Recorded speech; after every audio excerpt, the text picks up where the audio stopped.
My 3 children, they were my world. I had 2 girls and a boy. Gina was the oldest. She was just always a happy little girl.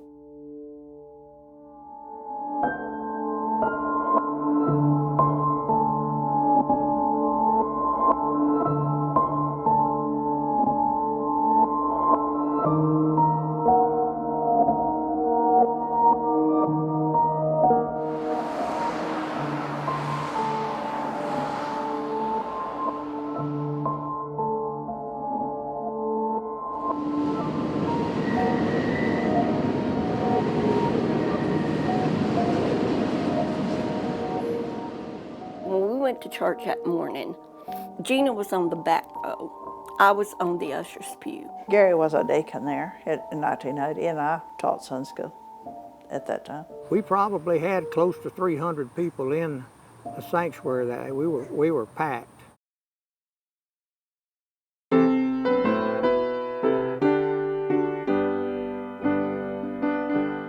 And so we were in the midst of singing, and then all of a sudden, He come through the doors, screamed out, "This is war." it was being broadcast. The church service was being broadcast, so people started calling the police department and saying something's going on at the First Baptist Church.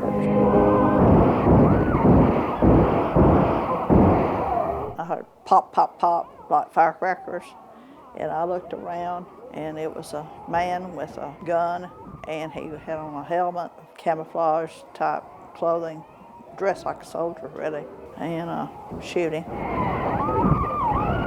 We were just trapped, helpless.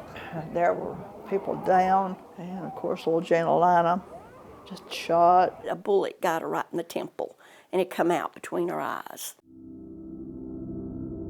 And I got up and ran over there to her, and I shook her. I gently pulled her to me, and I was patting her, telling her it was going to be okay. But when I looked under the bench, I saw her brains. And I knew it wasn't going to be okay. Our pastor, associate pastor, he told people, get down, get down. Everybody, please sit down. Please sit down. The ushers interrupted him because one of them grabbed a gun barrel when he was shooting back there. Fortunately, thank the Lord that Chris Hall jumped on his back. Chris he was a great running back at Dangerfield on one of the state championship teams, and athletic. Chris was fast. Chris was very fast. They broke through the set of doors right, they entered the auditorium, wrestling, hit the floor, shots began to ring out. Red McDaniel and Kenneth Truitt, 2 giants of men, headed down the aisle. Red McDaniel grabbed him and a bear hug. Their momentum carried them out and actually busted the 2 exterior doors. He shot Red 5 or 6 times while all that, he didn't turn loose of him. When they hit the ground outside, the pistol bounced, a few feet away. I had gotten up and was headed back that direction. Kenneth dove on him, but just before he got there, he was able to grab a gun and shoot Kenneth. Mr. Truitt was laying right here, and Red McDaniel was laying over there. And Red never opened his eyes, never said, a word. He didn't say anything.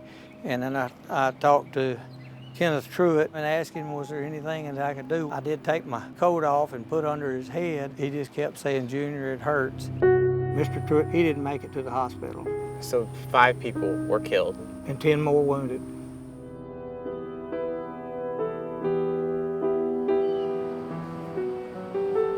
Without the heroism of those men, we were all sitting ducks. That's the thing that will stay with me till the day I die, that those men laid down their lives for us.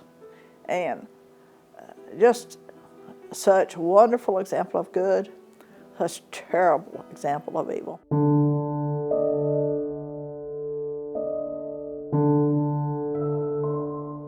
Satan's not afraid to walk in. That day when he entered, it was darkness, cold, you could smell death.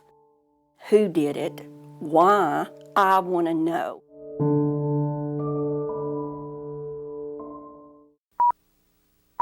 dressed in full combat gear, burst into the crowded church and fired on the congregation. 2 men were killed trying to wrestle the gunman outside.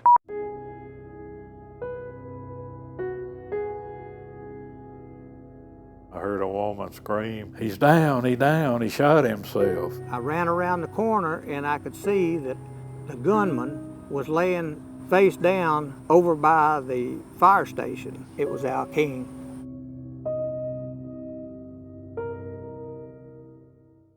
The gunman, identified by witnesses as Alvin Lee King, shouted, "This is war," and opened fire. 5 people were killed, 10 people wounded. I knew right away that was him. It about made me physically ill because I'd been on the grand jury that indicted him. And I thought, oh no, is this what caused this?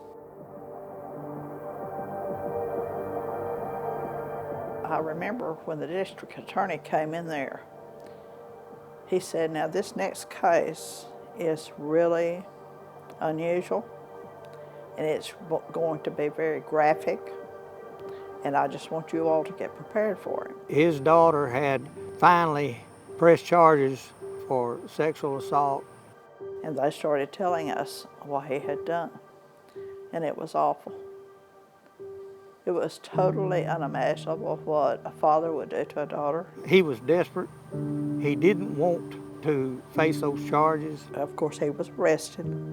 He got out on bail. King was scheduled to go on trial Monday for incest. Apparently, they had been trying to get some character references for him. Authorities suspect Sunday's motive may have been revenge when church members refused to be character witnesses. All of them that had been approached, and I don't really know how many had been approached, said no. Perhaps one of the reasons he targeted the First Baptist Church was because people there weren't willing to be character witnesses. And also, First Baptist Church was full of school people. He taught at the high school, and I was teaching at the high school. And I knew his wife, Gretchen. She taught at the junior high, so I knew both their children. What was he like? He was extremely high-tempered, and he had no patience at all for slower students. She was hard, no-nonsense type teacher. There were some things, like when he was a bus driver, he ran over a dog one day, and there was some trouble over that. Do you feel there were signals with Al King looking back on him? Well, I tell you what, I was afraid he'd do something. Of course, it never entered my mind he would do something so radical. But I felt uneasy because he was such a loose cannon.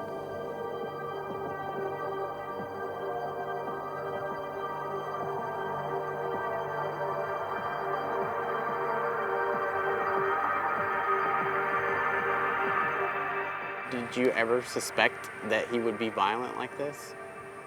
I don't know that I suspected it, but I was not surprised at it. And he was your high school teacher? I do know this from being in his class, and when he took his glasses off, he was blind as a bat. And he lost his glasses whenever they pushed him out of the building. He came running from the front of the church, run right past his truck, and with him not having his glasses on and not being able to see, I really feel like he probably hit this and fell and had that .22 pistol, and it just accidentally. I don't think he shot himself in the head on purpose. But God and him, the only ones that know the answer to that. It was also premeditated because he'd been making plans.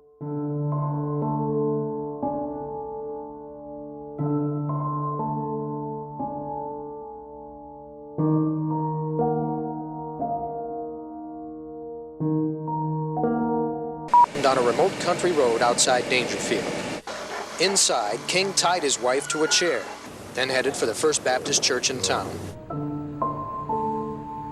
You think a man could have that much hate in his heart to go into a group of innocent people and just start shooting and to kill a little girl? People came over to me trying to hug me, and I pushing them away and said, no, things like this don't happen, not in God's house. I don't think anybody anywhere could imagine that taking place in the United States anywhere. We were hoping it'd be the last time.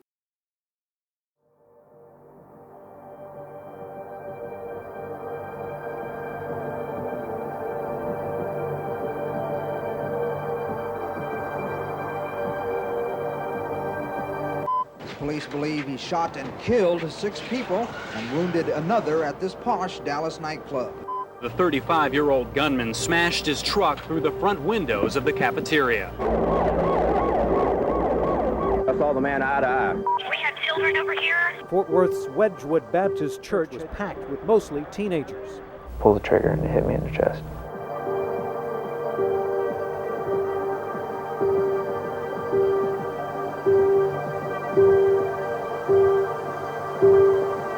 A firestorm of bullets rained down on dozens of soldiers. At least 13 were killed.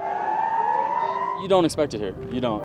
The lone survivor of the massacre that killed her parents and 4 siblings. I'm really thankful for all of the people that have been praying for me. Reaction tells the story of the chaos and horrific scene that unfolds as the gunshots start exploding. We have an active shooter with a high-power rifle. Get back! Back! The suspects fired on police, shooting some in the back in what has been called an ambush-style attack. I was walking, and the sniper just started shooting. Man, like all of the cops were getting shot, man. I just saw cops bending over. The sanctuary, now a memorial for all the lives lost. Each chair sits where a member of this congregation was found. You can't fight hate with hate. You gotta fight it with love.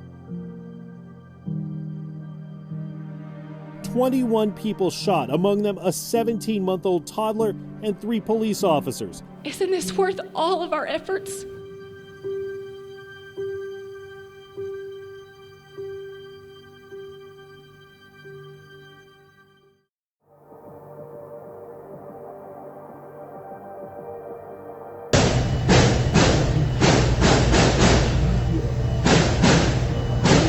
Authorities believing at this point the suspected gunman acted alone and published a manifesto. I just want to know that she's not in that building and that nobody's taking care of her. It's horrible. We have a problem here, but my gosh, the solution is us. Santa Fe, Sutherland Springs, El Paso, Texas, these things are going to continue to happen if we don't take action.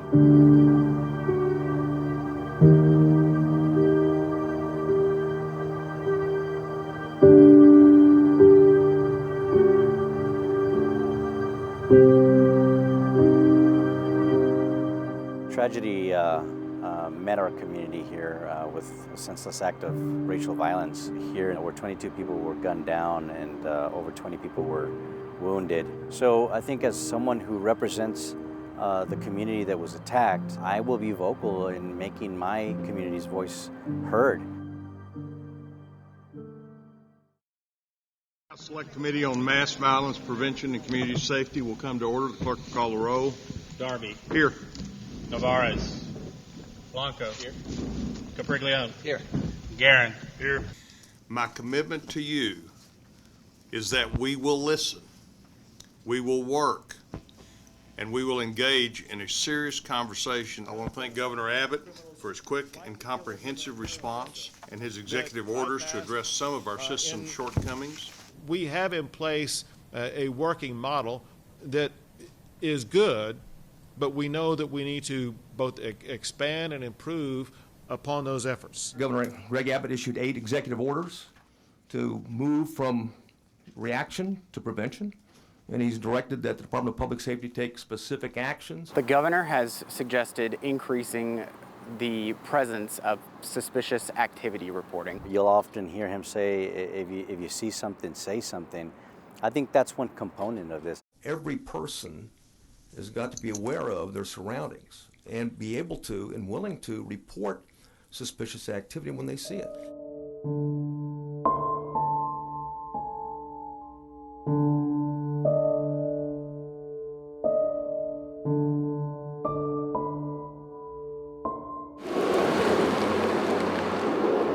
I'm currently the director of the Matrix Fusion Center in El Paso. It's a fusion of many different agencies, local, state, and federal. Analysts, sworn civilian employees who gather intelligence. We have Department of Public Safety, El Paso Sheriff's Department, El Paso Police Department, obviously. The Fusion Center is designed to get all those units, agencies together so they share information.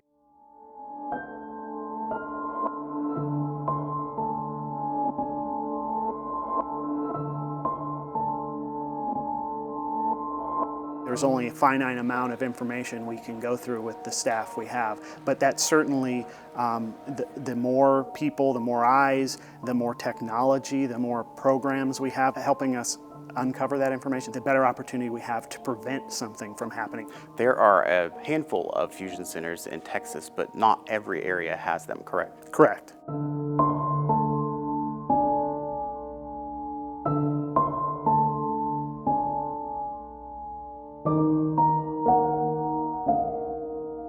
We saw the mother of the individual who came here had reported to the police that she didn't believe her son should own this type of weapon. That's a red flag. Do you think that anything could have been done to stop what he had planned earlier? If the mother of this individual had reported something to police and there was no action taken as a result of that, or no process in place for police to take action in coordination with state police, we as legislators need to implement those type of requirements so that these tragedies don't happen. This system has existed for years. While it exists, it's not being utilized as it should be, and we as policymakers need to implement policies that require this type of communication.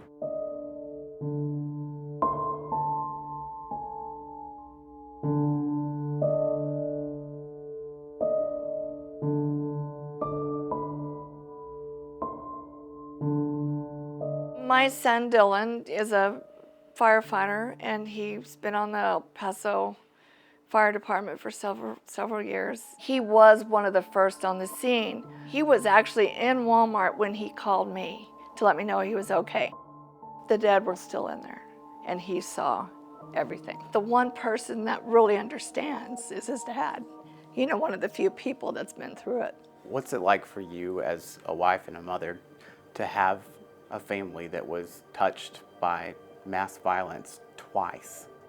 My son and my husband were both involved in the two largest shootings in El Paso. So it's sad that I have two, members going through that.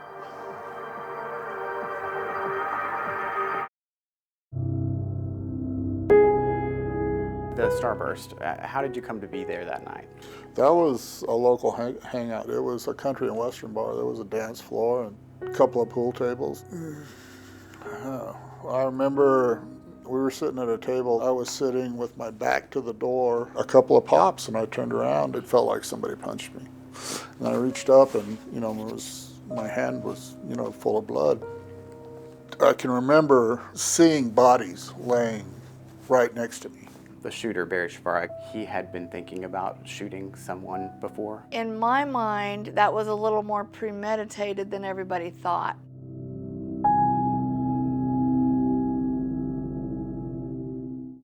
The shooting at the Starburst was probably one of the first documented mass shootings in America.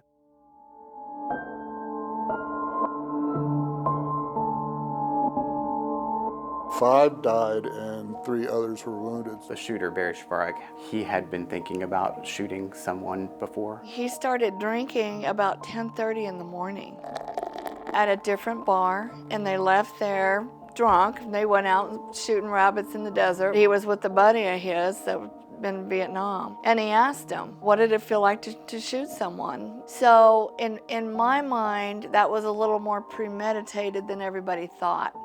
That he didn't just snap at the bar. It was like the thought process was already kind of in place. He's got the 22 in his car. Apparently, he'd been thinking about it. There were people screaming, and it was chaos. It felt like I was hit. Somebody punched me is what I thought at first. It entered my chin right here and came out of the front of my chin. And that's one of the reasons why I wear a beard. My friend Roger actually took a pool cue and hit him, I believe it was twice, with the cue. One of the guys at the bar grabbed him, and then 2 other people ran over and just all subdued him. I'm here to tell you that you have absolutely no idea how you're going to react in a situation like that until it happens to you. The only thing you can do is prepare.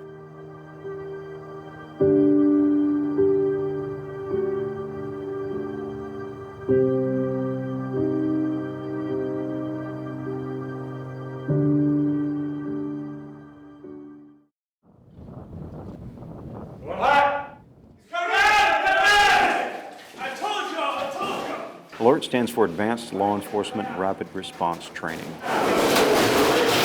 We're in the simulation building. It's a mock school, wide hallways, lots of rooms, multiple floors, stairwells, and all the things that are characteristic of where a lot of these attacks occur. The facilities here are designed around training so seemingly dangerous as to tap into the part of the brain that triggers that stress response. Where we come in as trainers is to coach people through those effects of stress. All right, guys, we've got it all. What's our actions now? To pick a right choice, to take a correct action, and to be calm under pressure.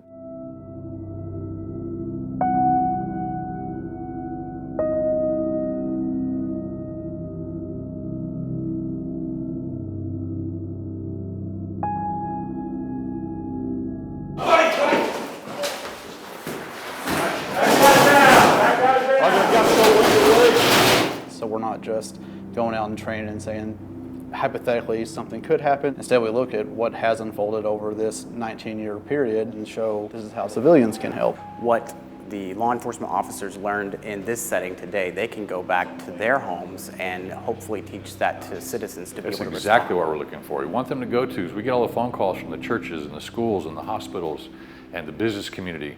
What can we do for an active shooter scene? And it's not only are we going to tell you what to do when the shooter is shooting, but we're going to tell you what to do in the aftermath of the shooting. All right, give us your tourniquet. Give us your tourniquet. I'm going to put a tourniquet on. I'm going to put on a chest seal. I'm going to do a wound pack. A femoral bleed, on average, is only about 2 minutes before the person bleeds out. The average response time for a police officer is 3.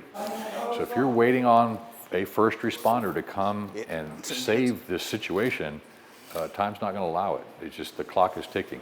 Should this program be a requirement for every department in the nation? The public's expecting it now.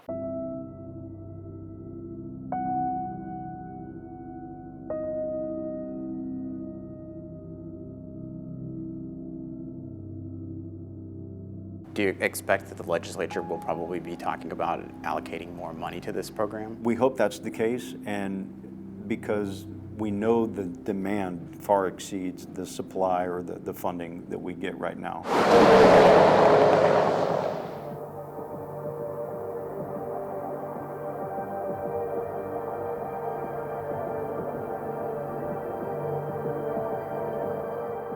I had 6 children, and that was Randy, the one who was taken away from me at the age of 20.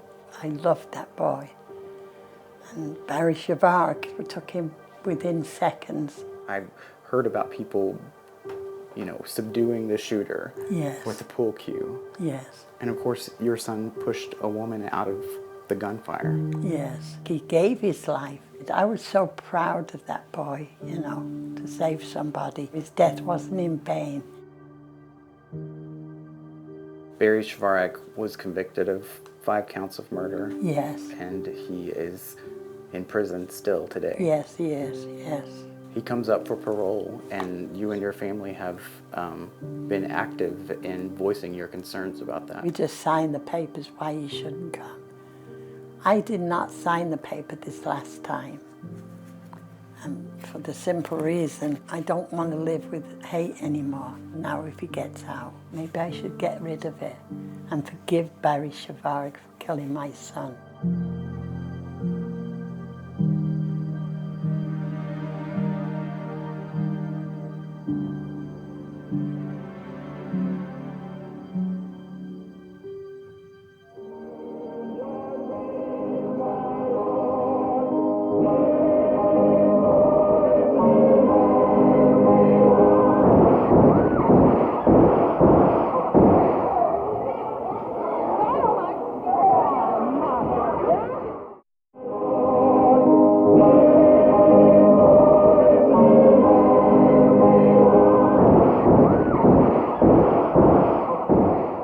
The gunman ran across the street and shot himself in the head. He shoots himself with a .22 pistol, grazes his skull with a .22. It knocked him out. 46-year-old Alvin Lee King III is charged with the murders and is recovering at a Galveston, Texas hospital. Doctors found King competent to stand trial, so they sent him back here to Morris County. We were so afraid that he would get off with insanity. I was just scared to death that he was gonna somehow come back.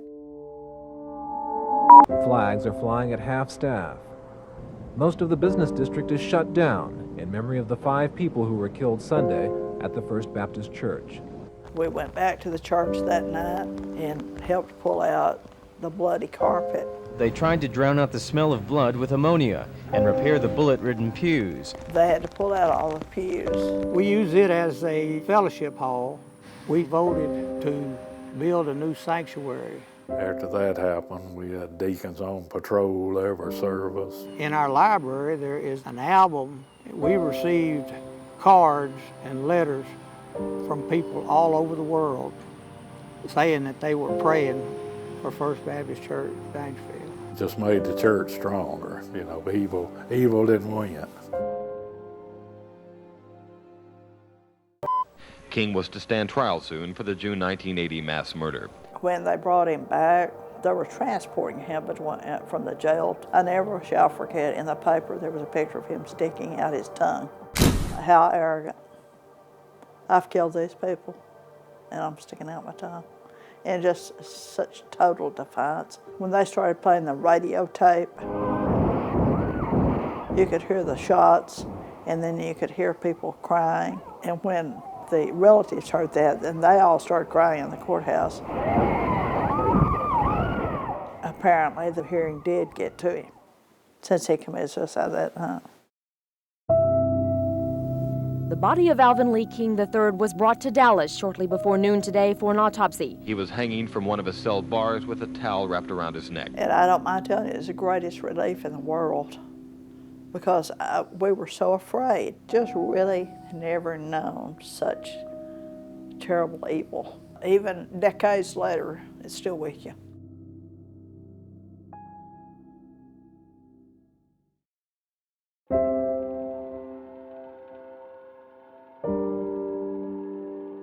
It's a pain. It's a void in your life. This is Gina, and this is her little class. This was first grade? This was kindergarten. Kindergarten. After this happened, I had people to come tell me, time is going to help. Time is going to help.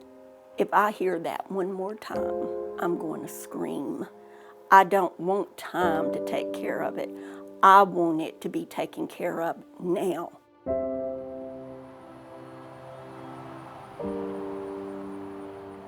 I know in my heart, Gina is in heaven.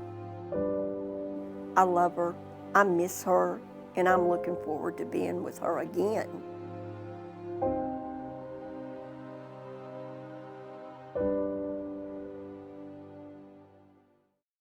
Online now, A History of Mass Violence, the Digital Investigation. Experience the entire 5-part docuseries, an interactive map of the Daingerfield church shooting, extended expert analysis of the many solutions proposed to fix this problem, and our data feature on the outcomes of hundreds of attacks across the country to see how often citizens are subduing shooters themselves. Plus, a video and photo timeline of 32 mass shootings in Texas over the last 40 years, and an immersive story on some of the survivors of those events. Also, don't forget our weekly investigative podcast, Catalyst, to continue exploring what we've discovered. It's all online now at texasmassviolence.com.